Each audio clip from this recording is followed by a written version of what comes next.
क्या हुआ, क्या सोच रहे हो? कुछ नहीं, हमारी बेटी मेघा के भविष्य के बारे में सोच रहा था। माँ माँ, क्या हुआ बेटा, इतनी खुश क्यों हो? हाँ हाँ बेटा, हमें बताओ क्या हुआ। माँ, मैंने अपना नीट का एग्जाम अच्छी रैंक से क्वालिफाई कर लिया है। अरे वाह बेटा, तू तो वाकई होशियार निकली।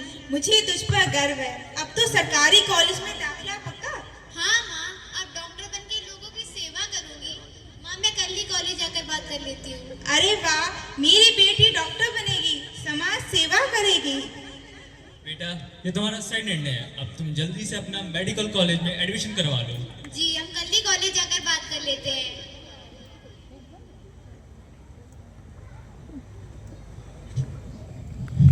सर, क्या हम अंदर आ सकते हैं? आ जाइए। लो तुम।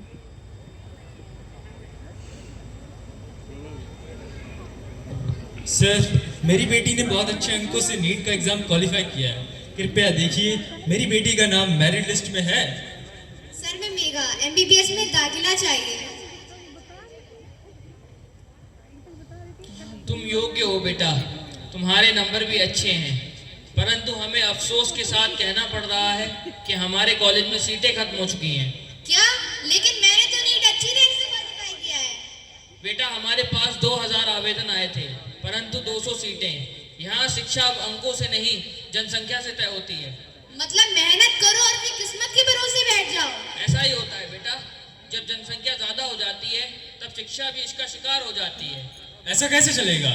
ऐसा ही चलता रहा, हमारे बच्चों के भविष्य का क्या होगा? अरे जाइए जाइए यहाँ से, आपके जैसे रोज आते हैं यहाँ हमारा समय खराब करने। चलो बेटा, अब तो पढ़ाई भी जनसंख्या का शिकार हो चुकी है, हम कहीं और देखते हैं।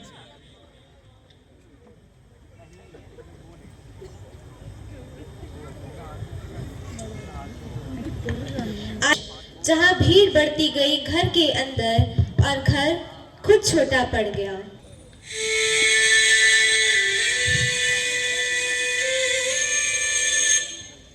कितना काम करना पड़ता है और दिहाड़ी भी इतनी कम मिलती है। लाओ कुछ खाने को दो। ये भगवान, कहाँ से लाओ खाने के लिए अनाज? ना तो बच्चों के लिए दवाइयों के लिए पैसे और ना ही इनकी किताबों के लिए। मैं करूँ तो करूँ क्या? 300 रुपए दिए मालिक ने, या फिर बच्चों की किताबें ले आओ या फिर राशन। ये भगवान, केवल 300 रुपए, इतने में तो पूरे महीने का राशन नहीं आएगा। माँ हमें बहुत भूख लगी है। अब कहाँ से लाऊं उनके लिए खाना? सोचा था बच्चे ज्यादा होंगे तो सहारा बनेंगे, लेकिन ये भीड़ तो हमारे लिए बोझ बन गई है। क्या हुआ बेटा? माँ, मुझे स्कूल से निकाल दिया गया है और प्रधानाचार्य जी ने ये कहा है, जब तक तुम्हारी फीस नहीं जमा होगी तुम्हें कक्षा में नहीं बैठने दिया जाएगा। अब क्या होगा मेरे भविष्य का? ना ही किताबों के लिए पैसे, ना ही अनाज के लिए और ना ही हमारी दवाइयों के लिए। मुझे तो समझ नहीं आता, हम करें तो करें क्या? कैसे करें इन बच्चों का पालन पोषण? माँ, क्या हुआ मुझे बेटा? बहुत भूख लगी है। क्या हुआ बेटा? क्या हुआ बेटा? आप जल्दी से उसको अस्पताल लेके जाइए, तब तक मैं यहाँ रहकर इन बच्चों को देखती हूँ। अब जरा अस्पतालों की हालत देखिए। मरीज बढ़ते जा रहे हैं पर बिस्तर कम पर। डॉक्टर साहिबा, पता नहीं मेरी बहन को क्या हो गया है। अरे अरे, क्या हुआ इसको? मेरी बहन की तबीयत अचानक से बहुत खराब हो गई है। रुकिए, मुझे देखने दीजिए।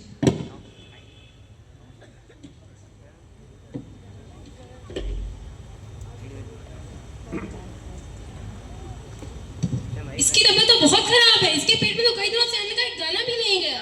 ये तो कुपोषण का शिकार है। इसको जल्द से जल्द एडमिट करना पड़ेगा। तो इसे जल्द से एडमिट कर लीजिए। लेकिन हम इसे एडमिट नहीं कर सकते। पर क्यों? क्योंकि हमारे पास एक भी बेड खाली नहीं है। हमारे पास सिर्फ और सिर्फ 20 बेड है और 100 मरीज लाइन में लगे हैं। अब क्या होगा मेरी बहन का? आप इन्हें किसी प्राइवेट अस्पताल में ले जाइए। अगर हमारे पास पैसे होते ही तो हम आपके पास क्यों आते? तो बच्चे पैदा करने से पहले नहीं सोचा था? जनसंख्या बढ़ती जा रही है, इसका कोई समाधान नहीं है। ले जाइए आप इन्हें यहाँ से।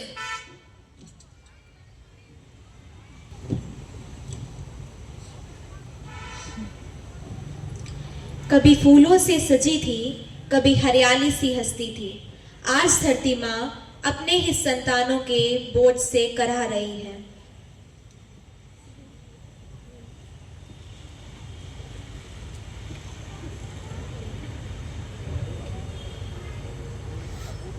मैंने सबको जगह दी, कभी किसी में कोई भेद नहीं किया, दिया सबको छांव, दिया सबको भोजन।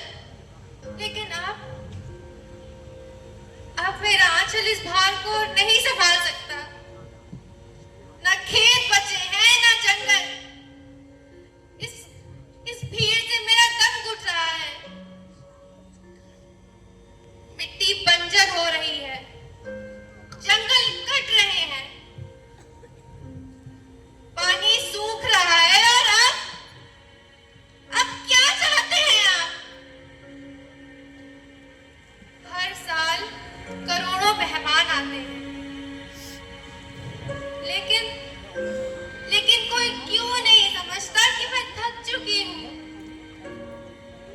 जब बीमारी में आपके बच्चों को दवा नहीं मिलती तो दिल मेरा रोता है। जब कोई बच्चा स्कूल के बाहर फीस के लिए रोता है, तब मैं चुपचाप मिट्टी में समा जाती हूँ। क्यों नहीं समझते आप? क्यों नहीं सोचते? क्यों नहीं समझते कि मैं माँ हूँ, मशीन नहीं?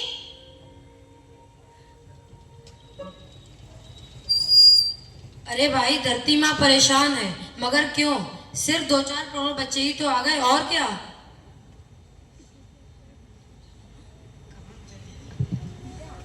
बच्चे तो भगवान की देन है, धरती कुछ संभाले, माँ तो सहती है ना। हमारे दादा दादी के भी तो 10-11 बच्चे थे। क्या हुआ? सब पल गए, सब जी लिए। और वैसे भी धरती का थकती भी है, धरती तो सीम है। हाँ, जी लिए, लेकिन अब मेरा आंचल इस भार को नहीं संभाल सकता। तुम हर साल बच्चे लाते हो, लेकिन उन्हें पालने के लिए ना दवाइयाँ, ना किताबें, ना इलाज, कुछ नहीं लाते। अब इस भीड़ से मेरा दम घुट रहा है। बच्चों की भीड़ है, लेकिन बचपन कहीं खो गया है। भीड़ है, लेकिन संवेदनाएं सूख गई हैं।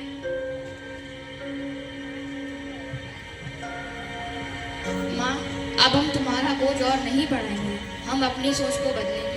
हम तुम्हारी आवाज सुनेंगे और छोटे परिवार रखेंगे ताकि तुम्हारा बोझ हल्का हो सके। हाँ, बस ऐसी ही संतान चाहिए मुझे, जो न केवल जन्म ले, बल्कि अपनी जिम्मेदारियां भी समझे। भीड़ में चेहरा बेजान सा लगता है, हर सपना एक इम्तिहान सा लगता है। जब इंसानियत गिनती बन जाए, तब इंसानियत चीख चीख कर सवाल उठाती है, क्या हम जी रहे हैं या सिर्फ व्यतीत हो रहे हैं? आज हमने ये नाटक देखा। हाँ, ये नाटक नहीं था, ये आईना था जो हमको दिखाता है जब जिम्मेदारी से मुंह मोड़ते हैं तो नतीजे सिर्फ फिगर्स नहीं, दर्द बन जाते हैं। रोटी बन जाती है आधी, सपने बन जाते हैं फाइल के नीचे दबा हुआ फॉर्म, और माँ बन जाती है अस्पताल के बाहर का इंतजार। मगर हर अंधेरा रोशनी से हारता है, और वो रोशनी आप हैं, मैं हूँ, हम सब हैं। हाँ, एक और सवाल, शुरुआत कहाँ से हो? घर से, समाज से या सोच से? जब हम बच्चों को सिखाएंगे कि जितना जिम्मेदारी से पाल सको उतना ही सही, तभी आने वाला भारत मजबूत होगा। तो आइए आज हम मिलकर एक प्रतिज्ञा लें, हम जागरूक बनेंगे, हम जागरूक बनेंगे, औरों को भी जागरूक करेंगे, औरों को भी जागरूक करेंगे, हम शिक्षा को हथियार बनाएंगे, हम शिक्षा को हथियार बनाएंगे और जिम्मेदार नागरिक बनकर भारत का भविष्य उज्जवल करेंगे। भारत का भविष्य उज्जवल करेंगे। धन्यवाद।